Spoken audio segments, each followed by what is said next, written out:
AITAH for forcing my fiancé into cutting off his late wife's family? I, 25F, am getting married to my fiancé, 29M, in May.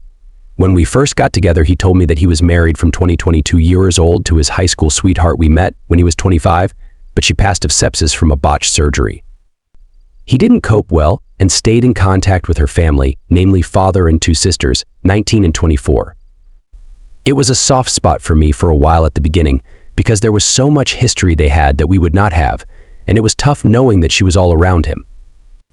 I never told him and decided to work through it on my own, especially with the fact that he would often spend time with her family during our relationship. Her birthday, their anniversary and anniversary of her death, he'd spend the day with her family. It was uncomfortable at first knowing the man I loved was reminiscing about love he had with someone else, but I kept trying to see it from his perspective, and the last couple years I am completely secure in our relationship, and it doesn't bother me much anymore.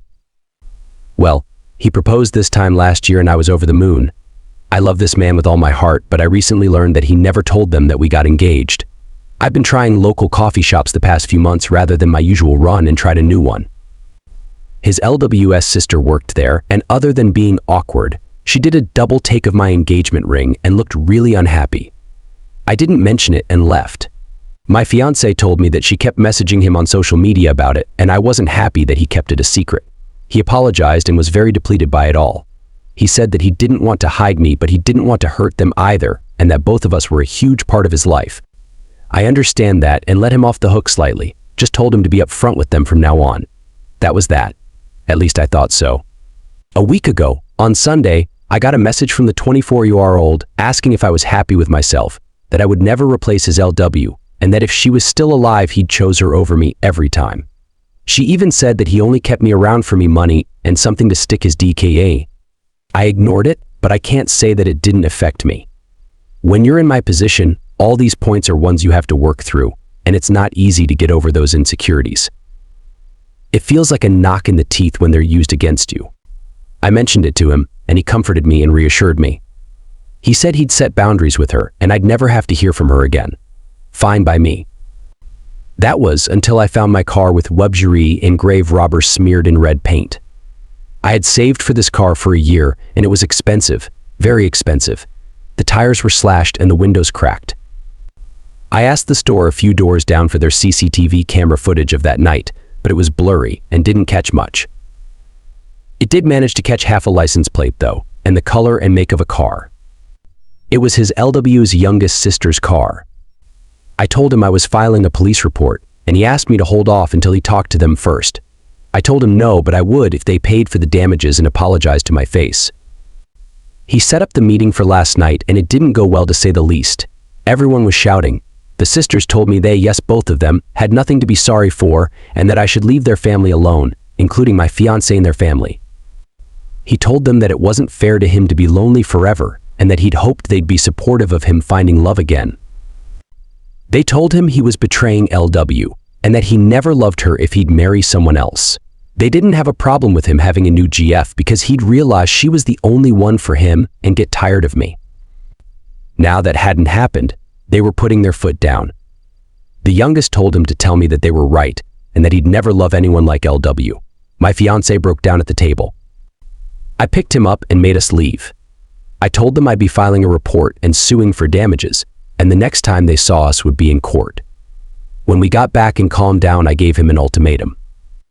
Either he cuts contact or we call off the wedding and go out separate ways. I wasn't going to live my life with this harassment and someday subject my children to their bullying. He said they would never bully a child, but I shot him down and said he didn't expect any of this either. He called their father, who was fairly chill about it all but still defending his daughters. They say I shouldn't control him and that I'm horrible for cutting them off. I don't know what to do. I can't live like this, and I don't think I should have to just because we're getting married. First comment, he broke down at the table because he was under attack. They shat on his choice in partner. They told him he can never have another partner and was accused of not really loving his late wife because he is capable of moving on. Two incidents that escalated very quickly happened. It wasn't him waiting, and those things happened while he had a thumb up his ass. The big thing, though, the one piece that probably really got him, was discovering how toxic his ex-in-laws are. He thought he had shared commiseration and support from these people, and instead of being happy for him, they did this. Unless he is a complete moron, He knew when he was leaving there that he had to choose. And he knew he was going to pick the living person over the ghost. And as someone else mentioned, this is symbolically the last nail in the coffin for his late wife. Every tie he had is severed, and that causes grief to resurface and make itself known.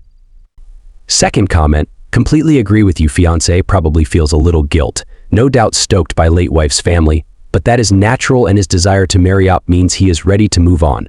He probably just needs a little support help. NTA, but op, give your fiancé little grace. It's clear he sees these two as his little sisters, so it's going to be a hard choice to make for him. Not because the choice is difficult, but because the situation shouldn't be happening to you both in the first place. If he loves you, and from what I can infer it seems like he does, he will stick by you. Just remind him that he is his own person, and that though he may have loved his late wife, and may always love his late wife, that doesn't mean he belongs to her or her family. He is his own person, and he loves you now, and you both deserve a full and happy life. What these sisters want is for him to effectively bury himself with their late sister, and that is utterly unfair, and how they treat you and him is completely unreasonable. Third comment, while I wholly agree op is NTA, and that fiancé is probably struggling with guilt and familial feelings toward his LW's sister's family, it's not much different than us seeing on Reddit posts all the time about family treating SOS poorly. Time and time again, it comes down to who will your partner support? Their family or their partner? Unless your partner does something terribly egregious to your family, it is your partner 100% of the time. If that means cutting off toxic family, then it has to be done. I completely understand if fiancé is struggling with guilt, but if he truly loves op and is ready to move on, then he is going to have to address the situation with Law's family directly, which means explaining he needs to move on. As sad as the loss is, he's not the one who died. He can't remain in the past forever. If he's not willing to do it, then unfortunately this relationship won't survive. He should probably be, if not already, in grief therapy too. He needs to work through the loss of his LW and now her family.